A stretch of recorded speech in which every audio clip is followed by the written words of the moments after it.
three different values. First and foremost, a competitive asking price, which is basically a price that would attract interest. Secondly, a target achievable price. This is, if you remember me talking about my charts, you'd have the target price, the competitive price would drift down slowly over a period of months. The target price would move equally slowly, normally around 10% below the asking price. So being realistic, that's the kind of price you're going to achieve. So in 3 months' time, if your property is nominally at 200,000 now, your asking price should be around 190, and in 3 months' time you should be expecting to get about 170, 175 for that property, is the kind of thing we're looking at, because of the way prices fall.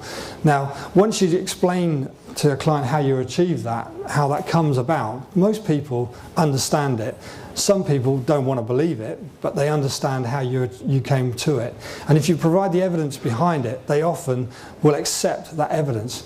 Now, what I'm saying here is that this is a great way of going through your own properties. We had 2,000 properties. We went through all of those 2,000 properties and did this, and are still doing it with it. We're redefining what these properties should be set at, and they're happening. So underneath that is the baseline risk price. Now, if you hang on to a property and you don't sell it, and you end up being in a desperate state, and some people now are already thinking about their finances, they're looking at how they can avoid repossession, for instance. They may have a low amount of equity in the house. What people need to know is where the baseline risk is. You know, at the end of the day, if it goes into auction, or you have to get it into a situation where it's going to sell, where's it going to go? It's going to go to an investor who is going to want a return of what, 7-8% yield on their property net?